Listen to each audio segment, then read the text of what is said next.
Have you ever stopped to think if the car you want is really the car you can afford? Or if it's just your ego giving the orders?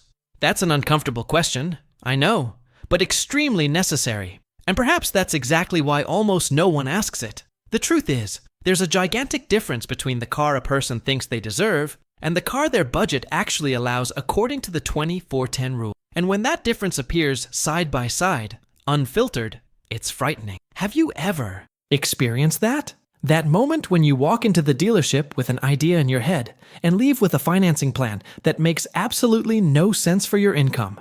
Well, millions do the same thing every day, and they don't realize that the problem isn't the car, but the self-deception. What you're about to discover might surprise you, and perhaps even disturb you a little, because today we're going to reveal, with brutal clarity, how the ego buys cars, but it's the budget that pays the bill. And when desire ignores the numbers, the consequence is always the same: long installments, hidden interest, a strangled budget, and that constant feeling that money simply doesn't stretch. Many people think they're tight-fisted because of life, but in reality, they're tight-fisted because of a single bill that consumes more than it should. And if you look closely, you'll realize that this cycle begins precisely when a person chooses the car they want, not the car they can afford. Stay with me until the end, because this emotional shift is crucial. Most people don't even realize they're trapped in a cycle created by an emotional decision, made in minutes, but which can compromise years of their financial life. And all this because no one has ever told them about the 20-4-10 rule, one of the simplest, and most ignored, ways to understand the real cost of financing a car. You'll see how this rule exposes the truth that dealerships don't want you to see. When you look at your dream car, your ego sees beauty, but your budget sees debt. Imagine for a second putting these two cars side by side, the car you think you deserve, and the car that the 4-20-10 rule actually allows. The image is so shocking, it almost seems unfair. But it's not unfair, it's math. And math has no opinion, no emotion, and definitely no pity for anyone. That's why so many people live working, striving, doing everything, but remain stuck in the same place. Because when you choose with emotion and ignore the numbers, you buy a car, but you also buy interest, stress, and limitations. And that's exactly what we're going to delve into now, step by step, so you understand once and for all how this self-deception works and how it traps so many people in long, silent debts. But before we continue, let me show you something that completely changes the way you see this decision. And before we move on to the next part, let me ask you something that really makes a difference, not just for the channel, but for the entire community here, trying to make more conscious financial decisions. If this topic resonates with you, if something I just said struck a chord, reminded you of a past choice, or even made you realize something about the car you drive today, leave a comment below about what touched you most. It could be a question, an experience, a frustration, or even a warning for someone about to make the same mistake. You have no idea how much your comment helps other people who are going through the exact same conflict. And if you're here because you want to learn how to escape these traps, because you want to understand the 20-4-10 rule in a clear and honest way, or because you simply can't stand the feeling of constantly chasing your own money anymore, go ahead and leave a like. This shows YouTube that this type of content has value and ensures that more people receive this message before falling into a financing agreement that will strain their lives for years. And of course, if you enjoy this straightforward conversation, this no-nonsense explanation, and want to keep up with this kind of eye-opening, decision-making changing video, subscribe to the channel. Your participation here is what makes this space grow and reach more people who need to hear exactly what we're talking about today. It may seem like a small thing, but every subscription, every like, and every comment helps break the cycle of misinformation that keeps so many people trapped in the same mistake. Now, take a deep breath, because what comes next makes everything even clearer, almost as if we're removing a fog that's been in front of you for years without you noticing. Let's break down this comparison side by side and understand what really happens when the ego chooses before the calculator. Now, I want to delve even deeper into this subject because understanding the 20-4-10 rule is like turning on a light in a room where you've always stumbled in the dark. When someone finally sees the structure of this rule, 20% down payment, 4 years of financing, and a maximum of 10% of monthly income committed, everything starts to make sense in an almost painful way. It's simple, direct, and completely contrary to what most people do when they step into a car dealership. And this simplicity has a huge impact because the hidden truth is that the market doesn't want you to understand these 3 steps. It's much more profitable to push long installments, extended interest rates, seductive promises of "it fits in your budget," and that deceptive feeling that you found a great deal. When you look at this rule calmly, you realize it doesn't exist to limit you, but to protect you. It's a kind of financial framework, a mental map that separates impulses from real decisions. But almost no one teaches this, and there's a very clear reason. An informed person is difficult. They question, compare, think twice, do the math. And that's exactly where dealerships start to hate this conversation. Not because the rule is complicated, but because it prevents you from falling into financing deals that seem smooth on the outside, but are brutal on the inside. Think about it. When you put down less than 20%, you're starting a game you've already lost. The car depreciates faster than the debt decreases, and you reach that terrible point where you owe more than the car is worth. When you accept a term longer than 4 years, you're basically financing 2 cars in one, because the IOP interest accumulates silently, like water slowly flooding a room, until you realize you're already in the middle of a flood. And when the monthly payment exceeds 10% of your income, everything around you gets tighter. Groceries, supermarkets, basic bills, normal life. The car becomes a shadow, a commitment that occupies emotional and financial space. It's curious how people think they're buying a car, but when they actually look at the contract, if they even look at it, they realize that a large part of what they're paying for isn't metal, engine, or technology. It's interest, disguised interest, diluted, hidden in attractive installments and seemingly friendly numbers.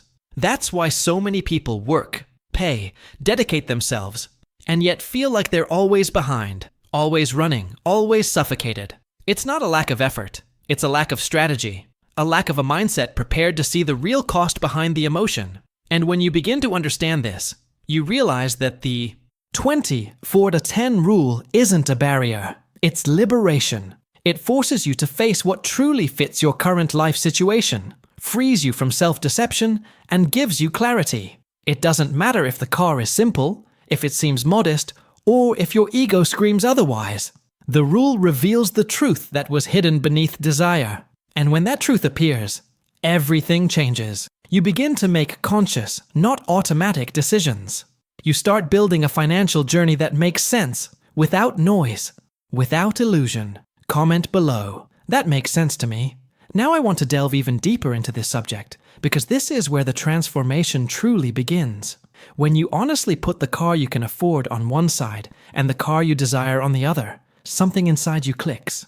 It's almost as if 2 versions of your life are face to face, revealing a hidden truth that no one likes to admit. Dreams are fueled by emotion, but reality is fueled by bills. And when these 2 worlds collide, the impact is significant. You begin to realize that it's not just about having a more expensive or simpler car. It's about the mindset that guided that choice, about the behind-the-scenes aspects of a decision that seems small but shapes the entire financial journey that follows.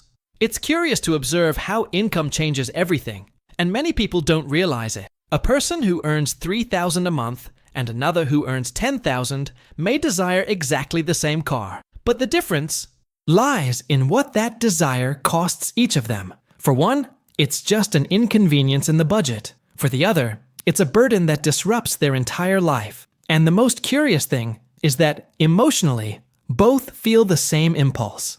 I deserve it. I want it. I need it. But mathematics doesn't work with emotions.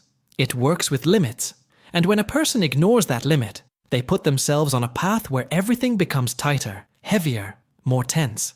This side-by-side comparison isn't meant to humiliate anyone, but to open up a space for awareness. When you clearly see the car permitted by the 20-4-10 rule, simpler, lighter, more compatible with your reality, and compare it to that sophisticated model your ego chose, you understand that there's no magic.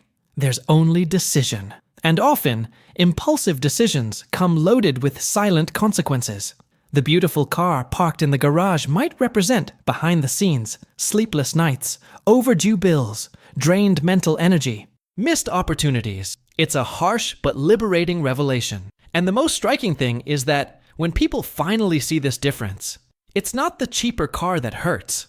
It's realizing that for years they chose with their hearts and paid with their real lives. The dream isn't wrong. The problem is when it costs more than your life can sustain at that moment. It's like comparing two paths. One seems bright, inviting, almost cinematic. The other seems too simple, too modest. But when you look beyond appearances, the weight, the effort, the wear and tear, you realize that the modest choice was in fact the smartest, the most strategic, the one that would free you to evolve in other areas. This visual shock is powerful precisely because it forces you to an honest self-evaluation. It makes you remember that time when you squeezed yourself unnecessarily. It makes you revisit decisions you made driven by emotion and not reason. It makes you recognize that perhaps the car chosen in the past represented your desire more than your reality. And this awareness doesn't exist to blame you, but to give you clarity, to show you that every choice has weight, and that when you choose wisely, life flows more easily. And it's precisely at this point that everything starts to fall into place differently. When you see the difference between the car you can afford and the car you want, you begin to redesign your vision for the future. You start to realize that financial freedom doesn't come from large gains, but from well-made decisions. And this realization is the beginning of a much more solid journey, because it takes you out of autopilot and puts you back in control. Write this down. I'm on this journey too. Now I want to delve even deeper into this subject, because it's precisely when we move beyond visual comparison and into the practical consequences that the penny truly drops. Self-deception has a price, and it doesn't just appear in the installment payment. It appears in the silence of the early morning hours, when you realize that a large part of your income is tied up in something that should make life easier, not more complicated. When a person chooses the car they want, driven by impulse, status, or that momentary emotion at the dealership, they're not just buying a vehicle. They're buying more interest than they imagine, signing up for more debt than they'd like, taking on more expensive insurance, heavier maintenance, and a headache that grows unbidden. It's a decision that seems simple, but it creates an invisible chain that wraps around the budget and tightens month after month. It's almost cruel to realize this later, when reality hits. The car that seemed like a symbol of achievement begins to transform into a daily reminder that you've exceeded your limits. And the most painful thing is that often it's not the car itself that weighs you down. It's the fact of maintaining something that doesn't fit your current life situation. The sophisticated car isn't the villain. The villain is the difference between what you can afford and what you're trying to sustain. It's like carrying a beautiful suitcase, but full of rocks. On the outside, it looks amazing. On the inside, it takes your breath away. And this revelation usually comes in different forms. For some, it appears when they realize they can't take a simple trip, because the mortgage payment consumes a large portion of their salary. For others, it arises when they have to give up bigger dreams, like investing, studying, or moving house, because everything is being swallowed up by the financing. And sometimes, the impact comes when an emergency arrives, and the person discovers they have no leeway to deal with the unexpected, all because an emotional decision was disguised as a victory. The most curious thing is that, emotionally, nobody likes to admit it. There's a certain pride in defending the choice, even when it hurts. But when we look honestly, we realize that the cost of self-deception is higher than the value of the car. It's the cost of delaying one's own life, of blocking opportunities, of hindering growth. It's like walking with a weight tied to your feet, trying to move forward, but always feeling something pulling you back. And all of this could be avoided with a change of mindset, with a clearer vision of what is true achievement and what is a disguised trap. When you understand this behind-the-scenes aspect, you realize that choosing a Aiho car isn't just about transportation. It's about decisions that shape your entire financial journey. Every time you choose consciously, you get closer to freedom. Every time you choose impulsively, you move further away from it. And understanding this hidden truth changes everything, because it puts you in control of your own life in a way you may never have experienced before. Comment below. That makes sense to me. Now, I want to delve even deeper into this subject, because this is precisely where the transformation that almost no one imagines happens. There's a moment in anyone's financial journey when it truly clicks. That instant when you realize that following the 24-10 rule has nothing to do with being stingy, prudish, or unambitious. On the contrary, it's an act of intelligence, maturity, and above all, respect for your own future. When you choose the right car for your current situation, you're not giving up on a dream. You're making room for many others. It's curious how this change in mindset transforms everything around you. Suddenly, your budget breathes easier. Stress decreases. Bills start to organize themselves naturally, as if each conscious decision puts the puzzle pieces in the right place. It's like adjusting a camera lens. What once seemed confusing, heavy, and distant finally becomes clear. When you follow this simple rule, life stops revolving around a bill. You regain freedom. You regain peace of mind. You regain the feeling that you are moving forward, not just surviving month after month. And this freedom opens up space for something that many people forget: investing. Not necessarily investing in stocks, funds, or grand strategies, but investing in yourself. Investing in what improves your life, what gives you security, what brings you closer to true fulfillment. Sometimes it's saving money for an emergency. Other times, it's setting aside money for education, courses, opportunities. And all of this is only possible when the car stops being a burden and becomes just a car, a means, not an end. And perhaps this is the greatest revelation of all. The problem was never the dream of a better car. The problem is when that dream steals your peace, when it forces you to work double shifts, to give up what really matters, to live trapped in debt that drains your energy. When you choose the right car, you lose nothing. On the contrary, you gain possibilities. You gain lightness. You gain the breath to think about the future. Clearly, without that constant shadow of a payment plan dominating you. And something incredible happens in this process. You begin to realize that financial progress isn't about the car you drive, but about the decisions you make when no one is watching. It's about the courage to say, "Not now," even when the desire is strong.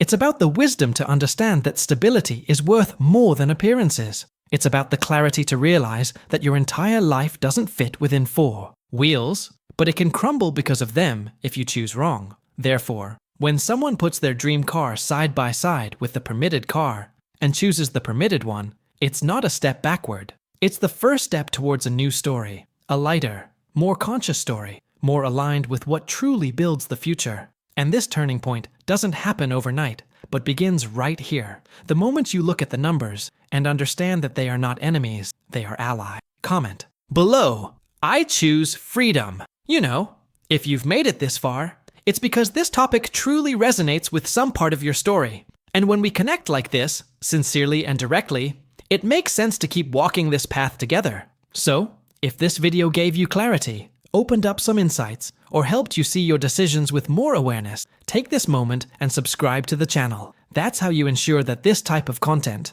light, useful, and transformative, continues to reach you whenever you need it. And since you've made it this far, leave a comment below with a phrase to mark this journey we're building together. It can be something simple, but true, like, "I'm with you until the end." This not only helps strengthen the community, but also shows that you are part of this group of people who are making smarter decisions every day. Oh, and before you go, leave a like. Not as an obligation, but as a sign that this conversation made sense to you. These small gestures keep the channel alive and help this message reach those who are still stuck in that same cycle of financial difficulties and impulsive choices. There's a video over here that perfectly complements what we discussed today. Click on it and continue with me there. Your journey doesn't end here.